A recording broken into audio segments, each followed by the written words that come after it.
All right, ladies and gentlemen, it is my privilege right now to welcome the co-founder, the president of Future Marriage University, and the dean of dating, my dear friend,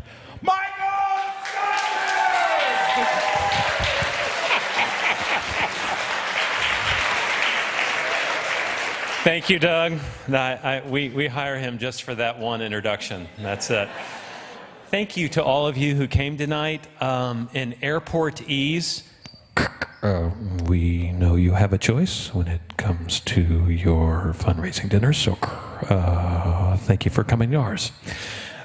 Tonight's theme is Changing Hearts. The theme was selected by our event team, which, and it kind of came across kind of unfortunate to me because I wanted to talk about our big, holy, audacious goal tonight, which for the last couple of years has always been to change the mind of the culture about the biblical meaning, purpose, and significance of marriage. Do you see kind of the problem here? Change the mind, but the theme is changing hearts. And so, real quick, simple solution. I just decided we'll change the theme for this portion of the evening. It's now changing minds. No, actually, of course, the event team was right. We do want to change the thinking of the culture. But to successfully change someone's mind, we really do have to appeal to the heart.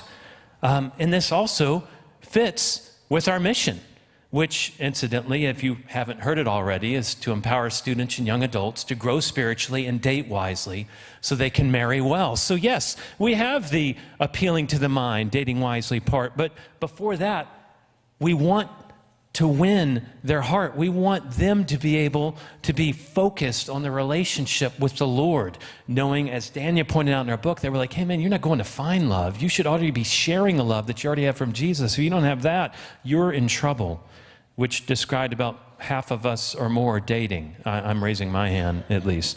That said, if we're going to change the heart about the biblical meaning, purpose, and significance of marriage, we have to be clear about what that is. And I think when we are clear about what that is, I think more young people will be motivated to grow spiritually and date wisely so they can marry well. Because the biblical meaning, purpose, and significance of marriage is awe-inspiring. It is profound. It is life-changing, and I believe it will prove to be culture-changing. So what is the biblical meaning of marriage? If marriage was man's idea, then man could bring whatever meaning he wanted to marriage. And in fact, man has brought whatever meaning he wants to marriage. If you ask Hollywood, it is basically reduced to mere romantic attachment. In other words, in a world where finding the one leads to happily ever after. Until you find another one and live even happily ever after. Social scientists has basically cheapened it down to the financial prosperity. They actually call it the success sequence. Diploma first, employment second, marriage third, children after that. That's it, the success sequence. This is how you get the American dream. This is why you want marriage. Thank you very much. Good night, everybody. And the church, God bless their hearts, that without really meaning to, commonly diminishes it down to the reward for faithful sexual abstinence.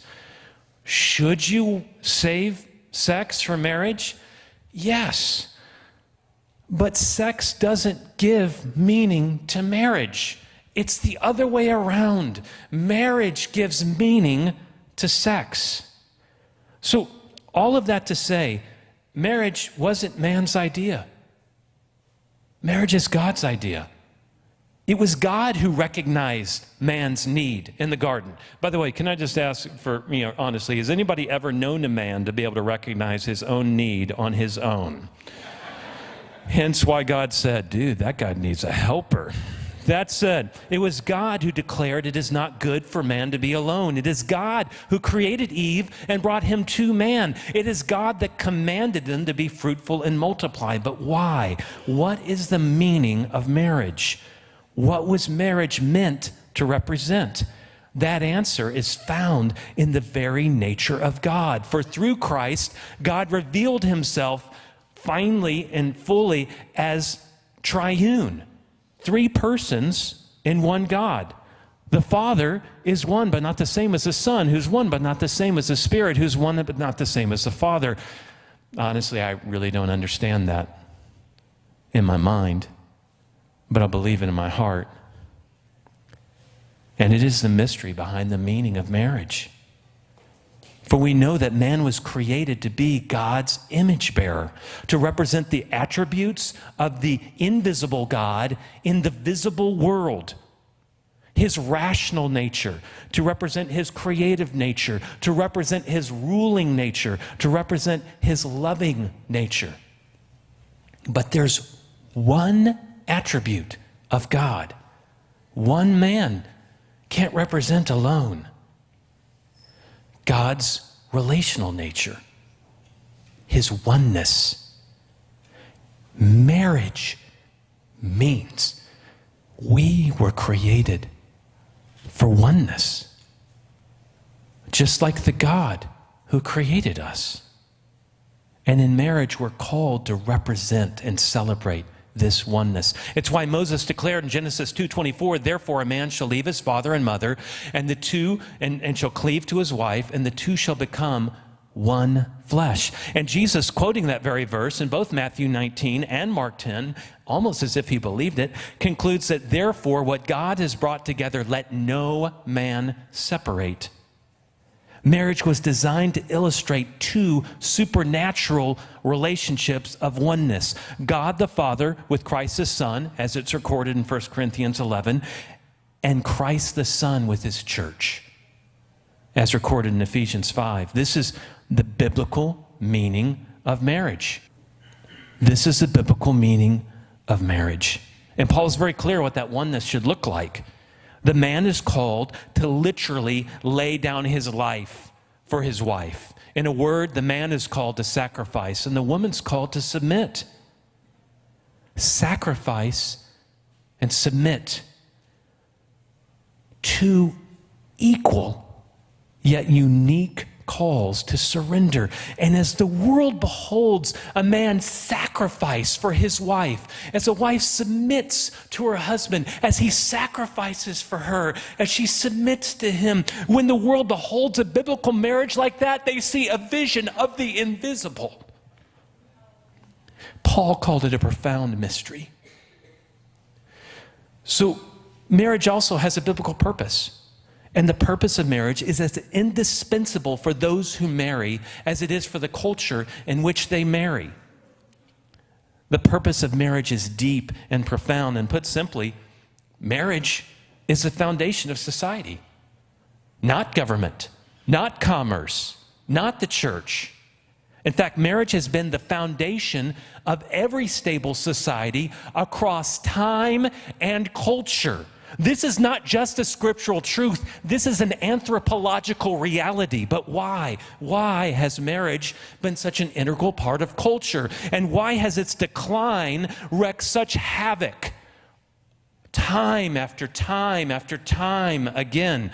Like, I don't know, maybe like the times that we're living in today.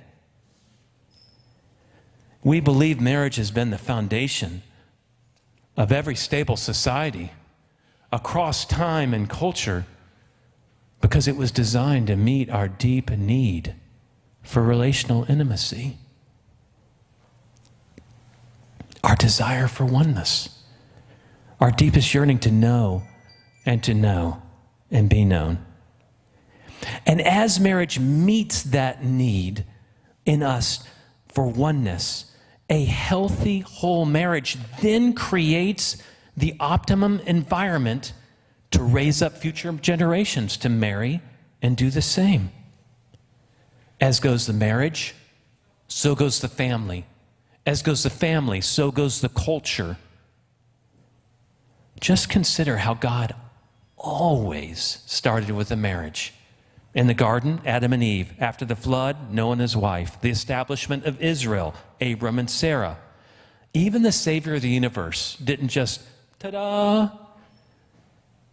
A woman first had to be betrothed in marriage to a man named Joseph.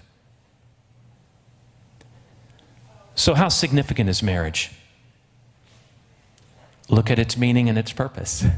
The significance of marriage is found in the glory of its meaning and the weight of its purpose. Can you agree with me that marriage is an awesome calling of great significance? Marriage is not so much about this, it's not so much about the wedding as it is about this, as it is about the anniversary, after the anniversary, after the anniversary, after the anniversary. This is why our big, holy, audacious goal is to change the heart of the culture about the biblical meaning, purpose, and significance of marriage.